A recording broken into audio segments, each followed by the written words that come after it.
Fields of Fire Deluxe Edition. This is your review for you. Good day, my name is Joe. Today we'll be going over Fields of Fire Deluxe Edition and how it plays solo. Now, Fields of Fire is a solo war game where you will be controlling the company commander. The company commander will have platoons. They'll be able to move. You will be able to command other squad leaders, all while trying to capture certain objectives on this card-based map. And your little chits will represent your platoons and your special units, and you will just try to move up this map on an offensive mission or make sure to defend the area in a defensive mission. So let's see a little bit more how to play. So in Fields of Fire, the first thing you're going to do is decide how you're going to play. There are some intro scenarios, there are a standalone scenario, and there is a campaign. There's actually 3 campaigns in the box. But you're going to start off in your staging area on an offensive mission, and the rest of the cards are going to be face down. Now these cards are going to have the actual locations on them. They may be woods, open fields, gullies, churches, just various terrain types that you may encounter. And on each turn, you're just going to go through a sequence of play. The first thing you're going to do is maybe activate some of your units, move them across the board. There's a laundry list of actions you can do, from moving to scouting to preparing to changing fire lanes, all these different things on this card-based kind of map that you will be creating. So there's no central board, but these cards act as the board. So you set up the platoon, you start doing your actions, and throughout the course of the game, you're going to discover potential contacts, see enemies, have firefights along enemies, all while trying to capture these objectives. The activation is pretty interesting. Some of the higher level commanders can force have the platoon leaders act by flipping over a lot of these cards. Combat in this game is not deterministic. There's a lot of randomness on commands you're going to get, on fire commands, on whether you hit or not. But you're trying to maximize your chance to hit on this board over here. Most of the game, you're going to have 10 to 12 turns to be able to carry out your mission and move up along the map. There's a lot of chits as your platoon takes casualties. They may turn into litter teams, and they may be paralyzed, or they may be casualties of war. And you'll try to make sure that you mitigate that as much as you can.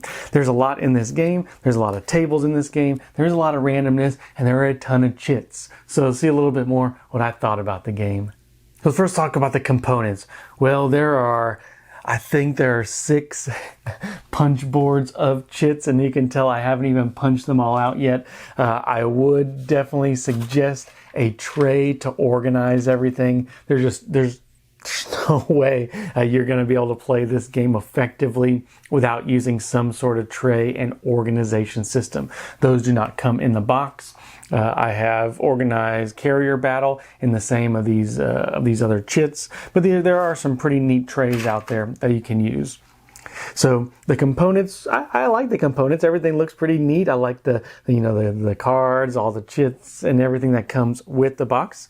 Now the rules and references. The references are actually really good. The problem is the rules are there are a lot of rules. I think the actual rule book is about 80 to 90 pages long. Now you don't need it. There are a lot of tutorial missions which kind of help you set up. There's a sample standalone mission which kind of gets you started. But there are a lot of things to keep in mind. Even in the rule book, it says if you miss a rule, just have fun with it. It's supposed to be kind of if you walk away with the game just having a good time, that's what this game is meant for. So it's a little bit more of the narrative that's going to come out of the game. But the references are very good. There's just a lot of references, and the rulebook is a little bit thick. So let's talk about setup and table size. Setup is going to take a little bit, but it's better if you are organized on the front end. You could organize all at once or organize like I did as you kind of play, figure out what you're going to need more often and what you can kind of put to the side, what may be in other different campaigns that you don't even have to mess with on the first couple playthroughs. So, but it will take you a little bit to set up, and you will probably want to have this out for a little bit. It'll be kind of hard to just set up one and then take it out. Probably about 20 to 25 minutes to kind of get yourself ready to play in this game.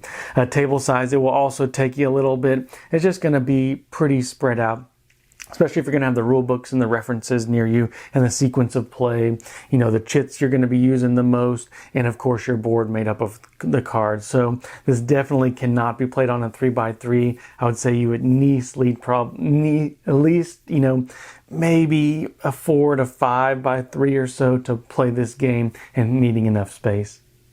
So now let's talk about the gameplay, and this is where I think this game really shines. The activation system on the leader may get 3 actions, and you can divvy it up through the squads. You can save some of them.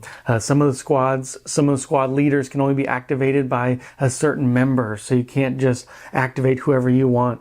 You know, the one movement system, the alleys that you're going to be creating on this map.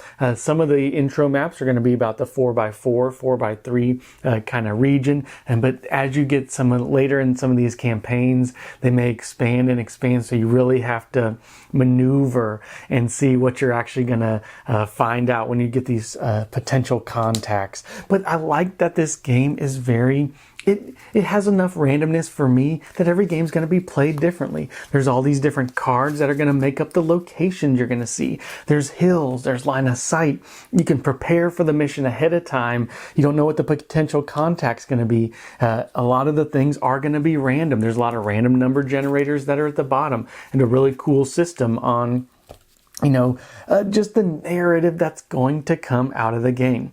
But the gameplay is slowed down a little bit as you get further into the game. The first couple turns are going to be pretty straightforward. You may not have a ton of contacts, but as soon as things start to get confusing, where you have 3 enemies on the map and your guys are on the map in different firing lanes and a lot of, you know, roll modifiers or card flip modifiers that are going to be on every card, little rules like that, you know, mortar fire on certain spots, you know, sniper fire coming from the enemies, from cover to foxholes. But what's neat is that's all in the game. If you don't want to play with some of that, well, you don't really have to. You probably should, because it's in the rulebook. But once again, 80 pages of rulebook's kind of grindy to get through. But the boards that you know, you keep track of everything on, the sequence of play, everything is pretty well streamlined. The problem is, you can get hung up on the little rules here and there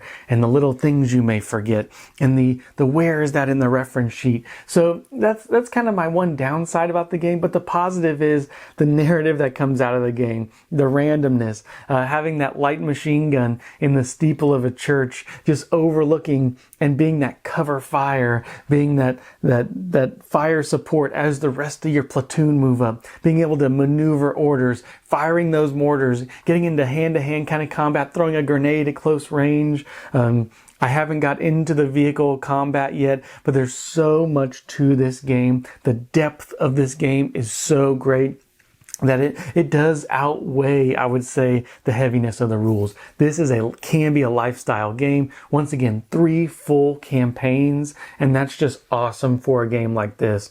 You know, if you're going to be investing the time, I'm glad they give you a lot of game to go along with this. So usually I would do kind of a wrap up on my overall thoughts on the game, but I think the gameplay kind of speaks for itself, because the things that come out of the game, the cover and everything, you just feel like you are commanding the battlefield. But once again, some crazy thing may happen. You may see a sniper and it shoots off one of the, you know, the sergeants or even the company commander, which would be super unfortunate, but that's kind of the name and the fun of the game. Once again, comes with a ton of components, ton of chits. It is the ramp to get into this game is very high. They did the best job what they can with the references, but I really like this game. It has taken me quite a bit to get into it. I've played all the intro scenarios. I played the sample solo scenario. I played another scenario, and I played the first scenario of I think the Vietnam campaign, or the Normandy campaign, sorry. And then there's also, some of just like I said, 3 campaigns. You get a ton in this box. So great game. You have to know what you're getting yourself into. Each game's gonna take you about 3 hours just to get through and set up.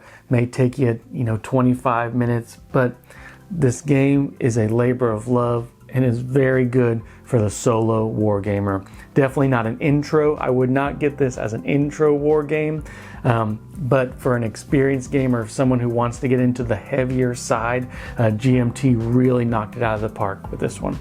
So that's my review of Fields of Fire Deluxe Edition, and until next time.